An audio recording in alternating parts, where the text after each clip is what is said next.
صرف نان اور پیاز کھانے والے نے کیسے عالمی طاقتوں کو للکارا؟ وہ کیا خفیہ پیغام تھا کہ جس نے 1989 میں علی خامنائی کو یہ کہنے پر مجبور کیا کہ اکثر لوگ میری بات نہیں مانیں گے؟ اور وہ خوفناک دن جب استاد اپنے شاگرد کے لیے رویا اور کہا مجھ سے میرا بازو چھن گیا۔ کہانی کی شروعات تہران کے صدارتی محل یا کسی عالی شان ایوان سے نہیں ہے، بلکہ کہانی شروع ہوتی ہے سن 2019 کے ایک تپتے ہوئے دن سے۔ تہران کا ایک سادہ سا کمرہ ہے، نیچے ایک عام سا قالین بچھا ہے اور سامنے دو اہم شخصیات بیٹھی ہیں۔ ایک طرف جاپان کے وزیر اعظم شنزو آبے ہیں، جو اس وقت کی دنیا کی سب سے بڑی سپر پاور یعنی کہ امریکہ کے صدر ڈونلڈ ٹرمپ کا ایک انتہائی خفیہ اور حساس ترین پیغام لے کر آئے ہیں۔ دوسری طرف ایک ضعیف العمر سفید داڑھی والا شخص بیٹھا ہے جس کا دایاں ہاتھ بالکل ساکت ہے۔ شنزو آبے کہتے ہیں کہ میں امریکی صدر کا پیغام لایا ہوں، وہ مذاکرات چاہتے ہیں۔ یہ بوڑھا شخص انتہائی اطمینان سے مسکراتا ہے اور ایک ایسا جملہ کہتا ہے جو عالمی سیاست کے رخ کو موڑ دیتا ہے۔ کہتے ہیں میں ٹرمپ کو اس قابل ہی نہیں سمجھتا کہ اس کے ساتھ کسی پیغام کا تبادلہ کروں، میرا ان کے لیے کوئی جواب نہیں ہے۔ یہ جملہ کسی لفاظی کا حصہ نہیں تھا، یہ اس شخص کی جرات کا ثبوت تھا جس نے 3.5 دہائیوں تک دنیا کی بڑی طاقتوں کو دفاعی پوزیشن پر رکھا۔ یہ شخص کون تھا اور یہ کیسے ایران کا سب سے طاقتور ترین رہنما بنا؟ 1939 یہ وہ دور تھا کہ جب ایران پر شاہ ایران کی حکومت تھی جو مغرب کا وفادار مانا جاتا تھا۔ مشہد کے ایک انتہائی غریب اور مذہبی گھرانے میں ایک لڑکا پیدا ہوتا ہے جس کا نام علی رکھا جاتا ہے۔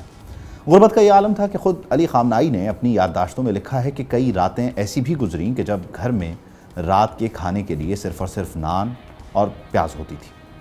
یہ لڑکا بڑا ہو کر دین کا علم حاصل کرتا ہے۔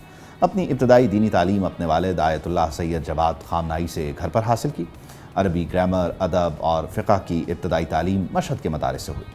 سن 1957 میں تقریباً 18 سال کی عمر میں وہ اعلیٰ دینی تعلیم درس خارج کے لیے عراق کے شہر نجف گئے۔ تاہم والد کی علالت اور مشہد واپسی کی شدید خواہش کے باعث وہ وہاں زیادہ عرصہ نہ رک سکے اور ایران واپس آ گئے۔ نجف سے واپسی کے بعد سن 1958 سے 1964 تک انہوں نے ایران میں دینی علوم کے سب سے معتبر مرکز قم میں قیام کیا۔ قم کے مدرسے میں ایسے استاد کے زیر اثر آئے کہ جس نے آگے چل کر دنیا کا نقشہ بدلنا تھا، یعنی آیت اللہ روح اللہ خمینی۔ جب امام خمینی نے شاہ ایران رضا شاہ پہلوی کے خلاف تحریک شروع کی تو مشہد کا یہ نوجوان ان کا دایاں بازو بن گیا۔ شاہ کی بدنام زمانہ اور صفاق خفیہ ایجنسی ساواک اس نوجوان کے پیچھے پڑ گئی۔ انہیں 1، 2 یا 3 بار نہیں بلکہ 1963 سے 1976 تک 6 مرتبہ گرفتار کیا گیا۔ دسمبر 1974 کی جو گرفتاری ہے وہ سب سے سخت گرفتاری تھی۔ انہیں تہران کی بدنام زمانہ کمیٹی جیل میں رکھا گیا، جہاں انہیں شدید ترین جسمانی اور ذہنی تشدد کا نشانہ بنایا گیا۔ ان 6 گرفتاریوں کے علاوہ دسمبر 1977 میں شاہ کی حکومت نے انہیں گرفتار کر کے 3 سال کے لیے ایران کے دور دراز علاقے ایران شہر جلاوطن کر دیا تھا، جہاں سے وہ پھر 1978 میں انقلاب کی لہر تیز ہونے پر واپس آئے۔ لیکن ہر قید سے نکلنے کے بعد ان کا عزم دگنا ہو جاتا۔ پھر آتا ہے سن 1979، ایران میں انقلاب آتا ہے، شاہ ملک سے بھاگ جاتا ہے اور امام خمینی اقتدار سنبھالتے ہیں۔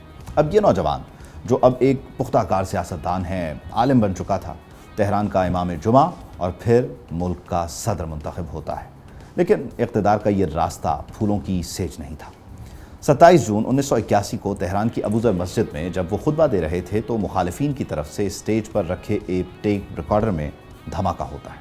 وہ شدید زخمی۔ اس وقت روسی اور مغربی صحافیوں نے لکھا تھا کہ امام خمینی اپنے اس شاگرد کے لیے رو پڑے تھے اور کہا تھا مجھ سے میرا ایک بازو چھن گیا۔ خامنائی بچ گئے، لیکن ان کا دایاں ہاتھ ہمیشہ کے لیے معذور ہو جاتا ہے، کیونکہ کارخانہ قدرت نے ان سے کوئی بڑا کام لینا تھا۔ 3 جون 1989 کو امام خمینی کا انتقال ہو جاتا ہے۔ پورا ایران سکتے میں تھا۔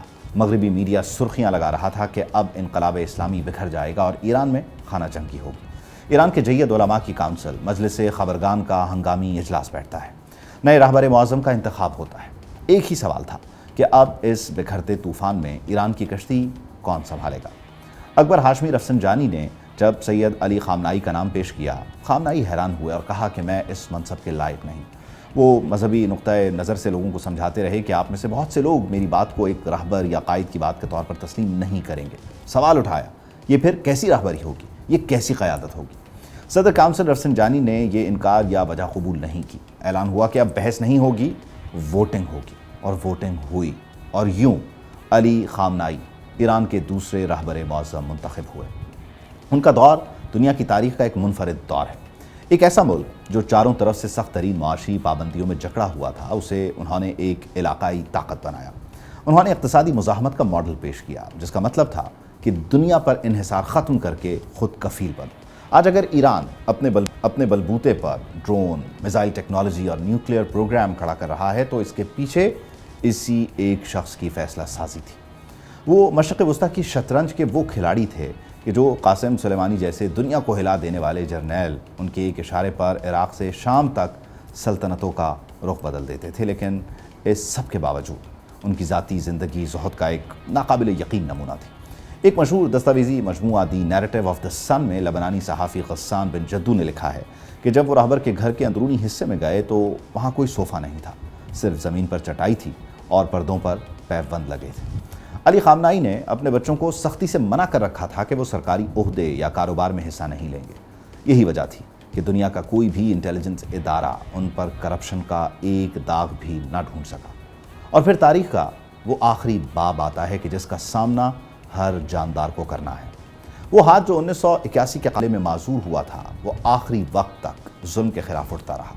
دہائیوں پر محیط اس طویل مارکے کے بعد وہ اسی راہ حق میں ایک قاتلانہ حملے کا شکار ہو کر جام شہادت نوش کر گئے۔ دشمن نے یہ سمجھا کہ شاید ایک شخص کو ہٹا کر وہ اس پورے نظام کو ختم کر دیں گے، لیکن وہ یہ بھول گئے کہ انہوں نے جس اسٹریٹجک نیٹ ورک کی بنیاد رکھی تھی وہ اب فرد واحد کا محتاج نہیں ہے۔